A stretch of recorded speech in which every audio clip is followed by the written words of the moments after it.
Heading क्या लगाओगे? Refraction, बेटा बात नहीं करो, रिफ्रैक्शन थ्रू अ प्रिज्म। क्या प्रिज्म के बारे में थोड़ा बहुत पढ़ा था 10th क्लास में? जाना था प्रिज्म कैसा सरफेस होता है? रिफ्रैक्टेड सरफेस होता है ना। प्रिज्म पे अगर हम कोई रे लेके जाएंगे तो अपने पाथ से क्या होती है? डाइवर्ट होती है। और प्रिज्म एक्चुअल में बोर्ड पे जैसा हमें दिखता है वैसा नहीं होता है। प्रिज्म एक 3D फिगर होता है ना। दो हम लोग प्लेन लेते हैं, एक्चुअल में दो नहीं 3 प्लेन होते हैं। ऐसे एक प्लेन रहता है और एक नीचे प्लेन रहता है और उनसे बाउंडेड करके क्या बनाया जाता है? प्रिज्म बनाया जाता है। ठीक है, तो प्रिज्म का डायग्राम देख लो यहाँ पे ध्यान से। पहले रे डायग्राम अगर आपने समझ लिया तो डेरिवेशन भी कर लोगे। प्रिज्म कुछ इस तरह से दिखता है ना। और ये 3 अलग अलग सरफेस हो गए। ठीक है, अब इसका नामकरण कर दो A B C। ठीक है, हम इंसिडेंट रे लेके जा रहे हैं और इंसिडेंट रे हम इस सरफेस पे इंसिडेंट करेंगे और इस सरफेस से क्या करेंगे? बाहर निकालेंगे। इमर्जेंट रे हमारी बाहर निकलेगी। ठीक है, और हमें रे डायग्राम देखना है और रे डायग्राम से रिलेटेड हमें फॉर्मूला इन्वेंट करना है। किसके लिए? प्रिज्म के लिए। फॉर्मूला क्या होता था? n = sin a + delta m by 2 और अपॉन में क्या रहता था? sin a by 2। इसको बोलते हैं refractive index of that prism. किसी भी प्रिज्म का रिफ्रैक्टिव इंडेक्स निकालने के लिए इस फॉर्मूले का इस्तेमाल करा जाता था। ठीक है, या करा जाता है, नॉट था। इधर देखो, यहां से हमको इंसिडेंट रे लेके आ रहे हैं, ये आपकी इंसिडेंट रे। अब जब इंसिडेंट रे इस सरफेस पे पड़ेगी तो आपको बहुत इजीली पता है बाहर का जो मीडियम था वो कैसा था? रेरर मीडियम था ना। और रे ने जब अंदर एंटर करा तो कौन से मीडियम में रे ने एंटर करा? डेंसर मीडियम में एंटर करा ना रे ने। तो रे यहां पर डेंसर मीडियम में एंटर कर रही है। जब रेरर से डेंसर मीडियम में रे एंटर करेगी, अच्छा सरफेस ये है तो इस पॉइंट पर अगर हम नॉर्मल ड्रॉप करेंगे तो नॉर्मल कुछ ये बनेगा, जाके ये नॉर्मल बनेगा ना इस सरफेस पे। तो रे क्या करेगी? नॉर्मल की तरफ बेंड होगी ना। भाई रेरर से किस में जा रही है? डेंसर में जा रही है ना, तो नॉर्मल की तरफ बेंड होगी और इस तरह से रे अंदर की तरफ चली जाएगी। ध्यान से देखना, घबराना नहीं। ठीक है, आसान सा डायग्राम है। तो रे आपकी नॉर्मल की तरफ बेंड हुई है ना, नॉर्मल ये बनेगा। अब जब रे दूसरे सरफेस पे पड़ रही है तो दूसरे सरफेस का नॉर्मल कुछ इस तरह से बनेगा। ये आपका दूसरे सरफेस का नॉर्मल हुआ, ये आपका दूसरे सरफेस का नॉर्मल। ये नॉर्मल n है और इसको नॉर्मल बोल देते हैं n डेस। n आपको याद दिलाएगा क्या है? नॉर्मल है। जब रे दूसरे सरफेस से बाहर निकलेगी तो मीडियम चेंज होगा ना। ये डेंसर से किस में आएगी? रेरर में। एक एक पॉइंट पे ध्यान देना, डायग्राम समझ में आएगा। यहां पर क्या है? डेंसर है, बाहर क्या है? रेरर है। तो अभी जो रे होगी वो क्या होगी? अवे फ्रॉम द नॉर्मल या towards to the normal? Away जाएगा ना, नॉर्मल से बाहर की तरफ जाएगा। तो रे नॉर्मल से दूर हटेगा, तो रे ये नॉर्मल से दूर हट रहा है। ठीक है, अभी देखो ध्यान से, यहां पे एंगल देने हैं आपको। नॉर्मल के साथ एंगल बनाएगा, ये क्या बनाएगा? I बनाएगा। इसको हम I1 बोल देते हैं। ठीक है, ये वाला जो एंगल होगा एंगल ऑफ रिफ्रैक्शन होगा, इसको नाम देते हैं R1। ठीक है, इसको नाम दे देते हैं R2 और इसको नाम दे देते हैं E। इसको क्या बोला जाता है? Emergent angle. अगर आपके अकॉर्डिंग देखा जाए, कई सारी बुक्स में भी है, इसको I1, इसको R1 और ये इंसिडेंट एंगल है ना, तो इसको नाम क्या देना चाहिए था? I2 और इसको क्या देते? R2। लेकिन ये एंगल ऑफ इमर्जेंट है, दैट्स वाई इसको नाम क्या दे दिया हमने? E दे दिया। और देखा कि ये दोनों एंगल अप्रॉक्स आपस में कैसे हैं? सेम है, तो इसको R1 बोल दिया और इसको R2। एट द लास्ट आगे चल के R1 और R2 को आपस में क्या मान लेंगे? इक्वल मान लेंगे। ठीक है, जब हम एक सिंपल सा केस लेंगे कि प्रिज्म का अप्रॉक्स एंगल कितना ले लिया? 60 ले लिया, पतला प्रिज्म नहीं है, उस सिचुएशन में हम इन दोनों एंगल्स को आपस में क्या मानेंगे? इक्वल मानेंगे। बस इतना समझ लो, ये इमर्जेंट एंगल है तो दैट्स वाई इसको हमने E से लिया है नॉर्मल के साथ। ये R2 है, ये R1 है और ये क्या है? I1 है। ठीक है, अब हम क्या करते हैं, ये जो रिफ्रैक्टेड रेज हैं इन्हीं को पीछे बढ़ाते हैं। ये रिफ्रैक्टेड रेज को क्या करा? पीछे बढ़ाया। दिख रही है ना आपको रेज? ये रेज को हमने क्या करा? पीछे बढ़ाया। तो इन रेज ने एक दूसरे को इंटरसेक्ट करा और क्या बनाया? एक एंगल बनाया। इसको हम लोग नाम देते हैं डेल्टा। ये एंगल क्या होता है? डेल्टा। इसको कई जगह पे लिखा रहता है डेल्टा एम। डेल्टा एम का मतलब होता है मिनिमम डेविएशन। एक्चुअल में जो डेल्टा है वो क्या है? एंगल ऑफ डेविएशन है। ठीक है, और यहां पर एक एंगल बना दिया जाता है, इसको बोलते हैं कैपिटल ए। ये एंगल ऑफ प्रिज्म है। हम आपको बता देते हैं ए क्या है? एंगल ऑफ प्रिज्म है। ठीक है, और जो आपका डेल्टा है वो क्या है? Angle of deviation. बात समझ में आ गई ना? ठीक है, कोई प्रॉब्लम? ये क्या है? एंगल ऑफ डेविएशन है। सो ये डेल्टा एम से तो कैसा हो जाता है, मिनिमम डेविएशन हो जाता है। तो सिंपल सा कॉन्सेप्ट है, आपको डायग्राम समझ में आया। अब आप ध्यान से देखो, यहां पर ये आपका एक्सटीरियर एंगल बन रहा है। अच्छा, एक काम और करना है, ये जो रे थी ना, ये वाली रे जो BC के पैरेलल हुई है ना, ये रे नॉर्मल के साथ भी तो एंगल बनाएगी। अच्छा, अगर मैं इस एंगल की बात करूं तो ये वाला जो पूरा एंगल होगा वो क्या हो जाएगा, इस वाले एंगल की बात कर रहा हूं, ये वाला एंगल क्या हो जाएगा, I से किसको माइनस करेंगे, R1 को, तो ये वाला एंगल क्या हो जाएगा, I1 माइनस R1 हो जाएगा। अगर मैं इस वाले एंगल की बात करूंगा तो ये एंगल क्या हो जाएगा, E माइनस R2 हो जाएगा। E से हम किसको माइनस करेंगे, R2 को माइनस करेंगे। ठीक है जी सर, बताएं। अभी देखो, ये दोनों एंगल आपने लिख लिए ना, जो किसके साथ बना रहे थे, इस रे के साथ बना रहे थे, जो रे आपकी पीछे जा रही है। ठीक है, अच्छा, इस रे को हमने पीछे बढ़ाया ना, रिफ्रैक्टेड रे को पीछे बढ़ाया, ये इस पाथ से रिफ्रैक्ट हुई है। अभी देखो ध्यान से, ये जो एंगल था ये क्या बन गया, I1 माइनस R1, और ये एंगल क्या बन गया, E माइनस R2। मतलब इमरजेंट एंगल से हमने किसको माइनस कर दिया है, इस वाले एंगल को माइनस करा हुआ है।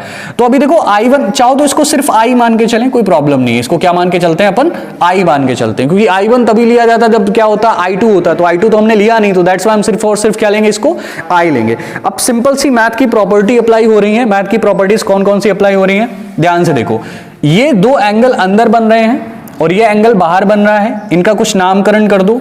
इसको हम P नाम दे देते हैं इस पॉइंट को, और इस पॉइंट को Q नाम दे देते हैं। ठीक है, इस पॉइंट को S नाम दे देते हैं और इस पॉइंट को नाम दे देते हैं R। नहीं, R हमें ऑलरेडी लिया है कि नहीं लिया है, नहीं लिया है ना, तो R नाम दे देते हैं। ठीक है, ओके, तो P Q R S ऐसे हमने नामकरण कर दिया इनका। अभी देखो ध्यान से, ये जो ट्रायंगल बन रहा है ना, ट्रायंगल कौन सा बन रहा है, ट्रायंगल बन रहा है PQS। हम लिख देते हैं फ्रॉम ट्रायंगल PQS। मैं PQS ट्रायंगल की बात करूं तो यहां पे एक्सटीरियर एंगल प्रॉपर्टी अप्लाई हो गई बेटा। एक्सटीरियर एंगल प्रॉपर्टी क्या, एक्सटीरियर एंगल क्या बन रहा है, डेल्टा एम बन रहा है ना, तो डेल्टा एम के बराबर में क्या रहेगा, हम एक्सटीरियर एंगल कौन से बन रहे हैं, एक तो बन रहा है I माइनस R, एक क्या बन रहा है I माइनस R1, और ऐड किसके साथ कराएंगे, इमरजेंट एंगल प्लस नहीं है, माइनस है R2। अगर इसको सही से लिखना चाहें तो क्या लिखेंगे, delta M is equal to, अगर हम इसको एग्जैक्टली लिखें तो delta M is equal to निकल के आएगा I माइनस R1, ये हो जाएगा प्लस का E माइनस का R2 हो जाएगा। तो क्या हम delta M is equal to लिख सकते हैं I प्लस E माइनस, अंदर क्या लिख सकते हैं, R1 प्लस R2, इस तरह से लिखा जा सकता है ना। माइनस साइन का अंदर मल्टीप्लाई करा देंगे तो क्या हो जाएगा, माइनस में आ जाएगा, ए बी माइनस में, ए बी माइनस में। अब इसको हम क्या डाल देते हैं, फर्स्ट इक्वेशन डाल के इसको यहीं से लीव कर दो। अभी हम बात करेंगे कुछ और प्रॉपर्टीज की। सो अभी ध्यान से देखो, यहां पर भी तो एक एंगल बन रहा है, ये इस एंगल को नाम हमने क्या दे दिया, R। ठीक है, इस एंगल को नामकरण क्या कर दिया है, R कर दिया है। अच्छा, ध्यान से देखो, ये एंगल क्या हुआ, ऊपर भी R लिया है क्या, नहीं, ये तो स्मॉल r है ना, तो कोई प्रॉब्लम ही नहीं है। अभी देखो, ये और ये आपस में मिलके क्या बनाएंगे, 180 बनाएंगे ना। इनका सम, इन तीनों एंगल्स का सम किसके बराबर होगा, 180 के बराबर होगा ना। तो हम किस ट्रायंगल की बात कर रहे हैं, फ्रॉम ट्रायंगल, कौन सा ट्रायंगल लिया हमने, P लिया है, Q लिया और क्या लिया है, R लिया है। तो आपको पता होना चाहिए 180 बराबर होगा किसके, R1 प्लस R2, और प्लस किसके बराबर होगा, एंगल R के बराबर होगा। क्या बराबर होगा, 180 बराबर होगा, है ना, ये आपका इक्वल में रहेगा। अभी देखो, एक और प्रॉपर्टी लगेगी, इसको चाहो तो इक्वेशन डाल के यहीं पे छोड़ दो। क्या हम डाल देते हैं, इक्वेशन बना देते हैं, इसको इक्वेशन बना देते हैं सेकंड। अभी एक और प्रॉपर्टी क्या लग रही है, ये एंगल और ये एंगल, ये क्या बनेगा जाके आपका क्वाड्रिलेटरल बनेगा ना। अब अच्छा, दो इनके सामने का जो आर्म्स होता है ना, जो सामने का एंगल रहेगा, नॉट आर्म्स, सामने का जो एंगल रहेगा, उनका जो सम होता है 180 के इक्वल होता है। तो इसका इक्वल और इसका, मतलब सॉरी, इनका सम किसके बराबर होगा, 180 के इक्वल होगा ना। तो एंगल R और प्लस एंगल A इक्वल किसके होगा, 180 के इक्वल होगा ना। ये दोनों एंगल आपस में कैसे होंगे, 180 होंगे ना। अभी देखो, यहां से आपको कुल मिला के क्या लाना है, आपको पहले तो ऐसा एंगल लाना है जिसमें आप डेल्टा फाइंड आउट कर सको और साथ साथ में क्या निकाल सको, A निकाल सको। हमें दो ही तो वैल्यू चाहिए ना। तो एक काम करते हैं, यहां से आप एक काम करो, डेल्टा A का वैल्यू या फिर 180 का वैल्यू यहां पे पुट करते हैं, तो उसका कोई रीजन नहीं बनता है। हम क्या करते हैं, हमें डेल्टा A चाहिए ना, तो delta A is equal to क्या निकल के आएगा, 180 माइनस का डेल्टा R निकल के आएगा ना। आएगा कि नहीं आएगा? Delta A equal to 180 minus का डेल्टा आर आएगा। क्या आप यहां से डेल्टा आर की वैल्यू निकाल सकते हो? डेल्टा आर की वैल्यू निकाल सकते हो ना। डेल्टा आर की वैल्यू क्या निकल के आएगी अगर हम यहाँ पे पुट करेंगे जाके? आप चाहो तो इक्वेशन डेल्टा आर के फॉर्म में भी बना सकते हो, लेकिन अगर वैल्यू पुट करोगे यहाँ पे डेल्टा आर की तो क्या निकल के आएगा? Angle delta A is equal to 180, ये कलर से दिखेगा नहीं ना, राइट? जिस कलर का चौक है वही यूज करूंगा तो दिखेगा आप लोग को। So delta A is equal to क्या निकल के आएगा? 180 माइनस, और डेल्टा आर का वैल्यू क्या निकल के आएगा यहां से? 180 ये आपका इधर आएगा ना तो माइनस हो जाएगा ना, माइनस से माइनस मल्टीप्लाई, हाँ माइनस ऑलरेडी था ना तो माइनस माइनस क्या हो जाएगा? प्लस हो जाएगा ना। और यहाँ माइनस का डेल्टा आर है तो माइनस का डेल्टा आर इसका वैल्यू तो माइनस माइनस माइनस क्या हो जाएगा? प्लस हो गया। ठीक है, वेरी गुड। R1 प्लस क्या हो जाएगा? R2 हो जाएगा ना। ठीक है, क्योंकि इसका वैल्यू ये इधर साइड कैसे आया होगा? माइनस में आया होगा ना। ठीक है, तो क्या हो गया? पॉजिटिव हो गया। इसको ब्रैकेट के अंदर ही रखते हैं या बाहर रखते हैं, कोई मतलब नहीं है, ये आपस में कैंसिल हो गया। ठीक है, सो डेल्टा ए क्या निकल के आया आपका? R1 प्लस R2 आ जाएगा। R1 प्लस क्या आएगा? R2, यही हमको प्रूफ करना था। ये हमने क्या निकाल लिया? R1 plus R2। अब अच्छा, इसका वैल्यू अगर हम किस में रखते हैं जाके? इक्वेशन फर्स्ट में रखते हैं जाके। तो इक्वेशन फर्स्ट में देखो ध्यान से, I प्लस ई और माइनस का क्या है आपका? है क्या आ जाएगा? R1 प्लस R2 है ना, तो माइनस का क्या आ जाएगा? डेल्टा ए आ जाएगा, है ना। तो हम यहाँ पे लिख सकते हैं put the value in equation first. Equation first में जब इसका वैल्यू रखोगे तो डेल्टा एम क्या निकल के आएगा आपका? I plus E minus bracket में क्या आ जाएगा? R1 प्लस R2 की जगह पे क्या लिख सकते हो? Angle A. ठीक है, तो ये निकल के आ जाएगा आपका मिनिमम डेविएशन। अगर चाहो तो यहाँ पे मिनिमम डेविएशन ना मान के सिर्फ डेल्टा मान के चलो। ठीक है, अभी हमको फॉर्मूला प्रूव करना है, जो फॉर्मूला एग्जैक्टली निकल के आता है। अभी फॉर्मूले की तरफ देख लो। अब फॉर्मूला किस तरह से निकल के आएगा? हम स्नेल्स लॉ अप्लाई करेंगे अकॉर्डिंग टू स्नेल्स लॉ के अकॉर्डिंग देखते हैं। स्नेल्स लॉ ने क्या बोला था? n is equal to sine i upon क्या बोला था इन्होंने? साइन आर बोला था ना। So n is equal to sine i. अब एक काम करते हैं, i और r का वैल्यू रखना हमें कैसे भी करके। अब यहां पे हम ऐसा बोल देते हैं कि जो i है वो इसके बराबर है, मतलब i e के बराबर है और e i के बराबर है। R1 R2 भी आपस में बराबर हो गए। तो हमको किसका वैल्यू चाहिए? हमको वैल्यू चाहिए किसका? I और R का वैल्यू चाहिए। सो हम इसमें वेरिएशन करेंगे। हम ब्रैकेट में दिखा दे रहे हैं आपको। यहां पर जब हमारा E आपस में, I और E आपस में इक्वल हो गए तो ये क्या हो जाएगा? यहां पे देख लो, ये जो लास्ट में बनाए ये क्या हो जाएगा? ये 2i हो जाएगा। ठीक है, 2i माइनस का a हो जाएगा। तो हम क्या लिख सकते हैं? Delta m is equal to 2i minus का a। हमको वैल्यू किसका चाहिए? i का वैल्यू चाहिए ना। तो क्या हम 2i इज इक्वल टू लिख सकते हैं डेल्टा m प्लस a?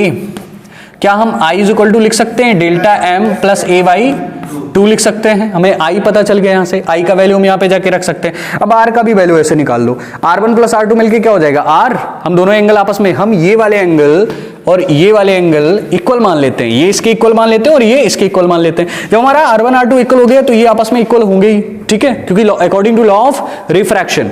तो अभी क्या हो जाएगा? ये क्या हो जाएगा? a is equal to 2r हो जाएगा ना।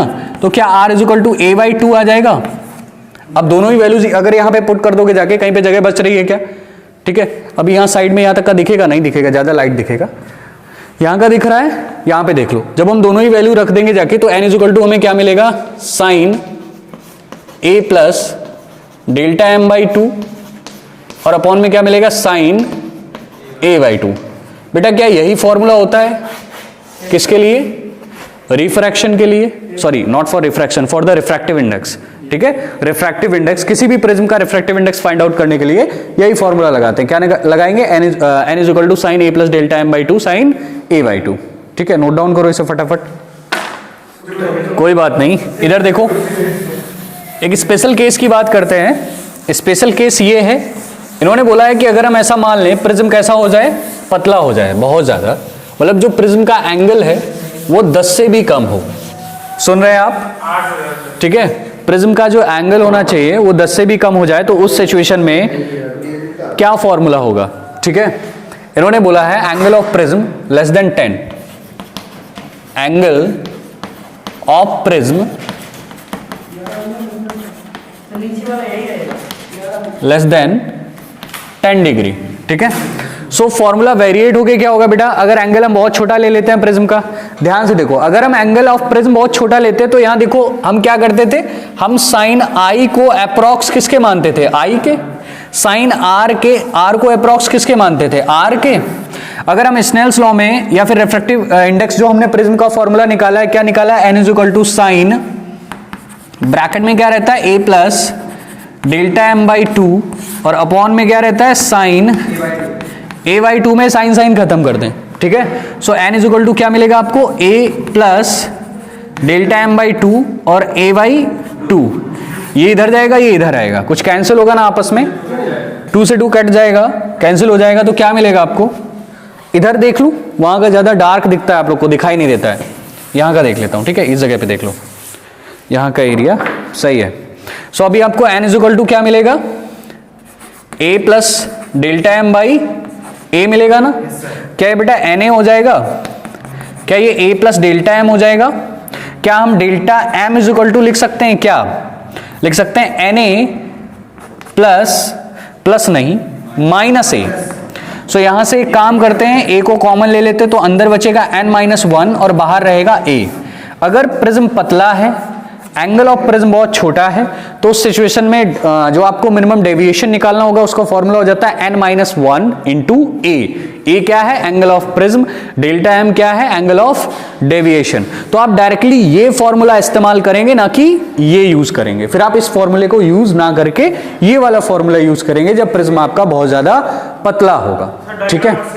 नहीं, डायग्राम सेम कैसे बनेगा, प्रिज्म पतला हो गया ना बेटा, इस तरह से पतला हुआ, ये वाला एंगल कम पड़ गया, ये जो ए था ये कम पड़ गया ना, ओके, एंगल ए कम पड़ गया तो आई और आर बहुत छोटे हो गए ना। आप सोच रहे हो ना, रे अगर आएगी तो ऐसे ही पड़ जाएगी, नॉर्मल भी ऐसे ही बन जाएगा, तो आई और आर बहुत छोटे हो गए, ठीक है। आप लिख सकते हो i and r is very small, ये तो प्रॉपर्टी बहुत जगह पे अप्लाई करते आए हो ना, जब आई और आर बहुत छोटे ले लिए जाते तो हम एंगल किसके बराबर ले लेते थे, आई के बराबर, और अगर हमें उनका वैल्यू भी चाहिए तो किस में लेते थे, टैन में लेते थे ना, tan alpha, tan beta, tan gamma, अभी किए बहुत सारे डेरिवेशन जिनमें इस तरह की प्रॉपर्टी अप्लाई हो रही थी, तो आप ऐसे कर सकते हो, ठीक है।